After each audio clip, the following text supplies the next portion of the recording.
আমরা এখন দেখব কনজাংশন বা সংজয় অব্যয়।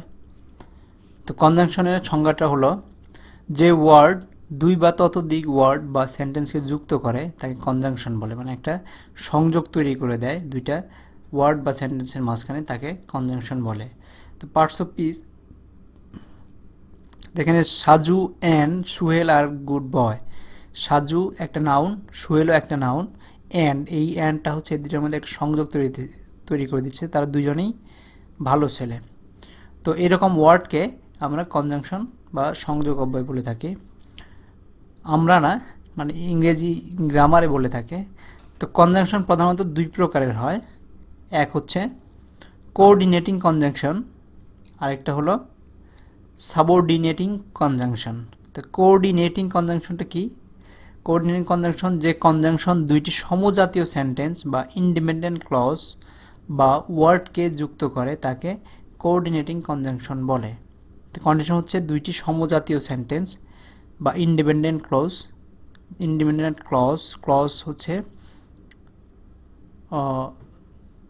বা ওয়ার্ডকে যুক্ত করে তাকে কোঅর্ডিনেটিং কনজাংশন বলে।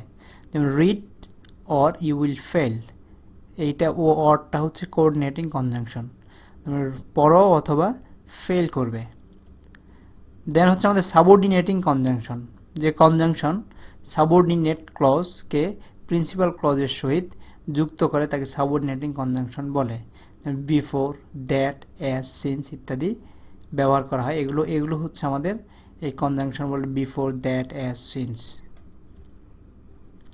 So Karim said that Rahim was ill. Rahim was ill, এটা হচ্ছে আমাদের প্রিন্সিপাল ক্লজ। কে বলল?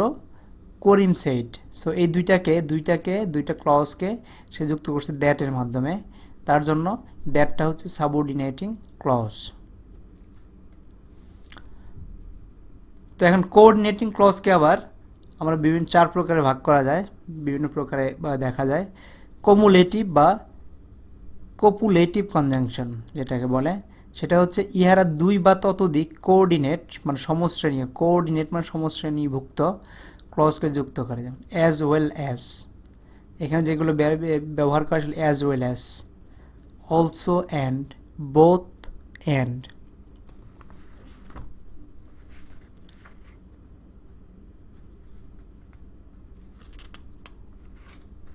এগুলো দ্বারা এগুলো এই ওয়ার্ডগুলো হচ্ছে এই জোর ওয়ার্ডগুলো দিয়ে কমুলেটিভ বা কপুলেটিভ কনজাংশন হয়ে থাকে। আমরা যদি একটা উদাহরণ দেখি, যেমন বোথ, আমরা এই বোথটা নেব, বোথ রহিম, অ্যান্ড লাগাইতে হবে, বোথ বসাইছি, রহিম অ্যান্ড করিম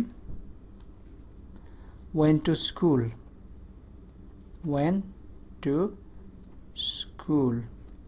তো বোথ রহিম অ্যান্ড করিম এই দুইটার মধ্যে একটা সংযোগ তৈরি করছে, এই জন্য এটাকে বোথ এবং অ্যান্ড এই দুইটা মিলে কমুলেটিভ কনজাংশন হয়ে তৈরি হয়েছে। অথবা আমরা লিখতে পারি হি as well as Rahim was ইল, সে এমনকি রহিমও অসুস্থ ছিল, এই জন্য অ্যাজ ওয়েল অ্যাজ ব্যবহার হয়েছে। তো এরকম কমুলেটিভ বা কম্পুলেটিভ কনজাংশন হচ্ছে যেটা দুই বা ততোধিক কোঅর্ডিনেট সমশ্রেণীর ক্লজকে যুক্ত করে। সেকেন্ড হচ্ছে অ্যাডভার্সেটিভ কনজাংশন, দুইটি ভাবের মধ্যে তুলনা বা পার্থক্য করার জন্য ইহারা ব্যবহার করা হয়। But, only, till, yet, however এই ওয়ার্ডগুলো যদি থাকে সেগুলো অ্যাডভার্সেটিভ কনজাংশন তখনই বলা হবে যদি দুইটা ভাবকে তুলনা বা দুইটা ভাবের মধ্যে পার্থক্য নির্ণয় করে। যেমন আমরা বলতে পারি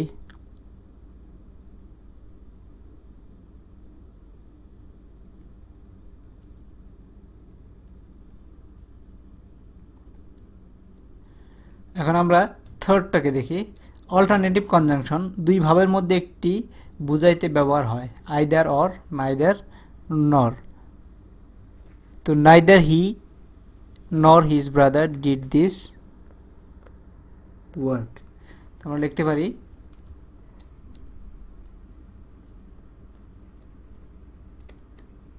neither he nor his brother did this work. তো neither এবং not দিয়ে এটা অল্টারনেট দুইটাকে দুইটা ভাবের মধ্যে একটি বোঝাইতে ব্যবহার করা হয়েছে। তো এটা হচ্ছে অল্টারনেটিভ কনজাংশন। তো neither he সে অথবা তার ভাই কেউই এই কাজটা করে নাই। 4 হচ্ছে ইলেটিভ কনজাংশন। ইহার আকর্ষণ, সম্পর্ক, অনুমান বোঝাইতে ব্যবহৃত হয়। যেমন therefore, thus, for এগুলো হচ্ছে ইলাটিভ কনজাংশন। তো আমরা লিখতে পারি, যদি আমরা উদাহরণে যাই,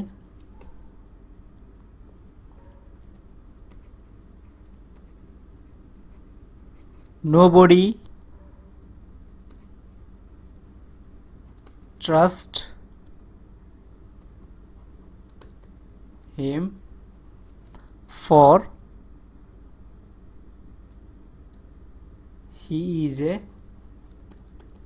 a thief. THIF কেউ তাকে বিশ্বাস করে না কারণ সে একটা চোর। তো এই জন্যই আকর্ষণ, সম্পর্ক, অনুমান বোঝাইতে এগুলো ব্যবহার হয়ে থাকে। সেখানে আমরা ব্যবহার করলাম for. So he is a thief, him for he is a thief. তো এটা হচ্ছে আমাদের ইলাটিভ কনজাংশন। সো এই ছিল আমাদের কনজাংশন নিয়ে tutorial. Thank you very much.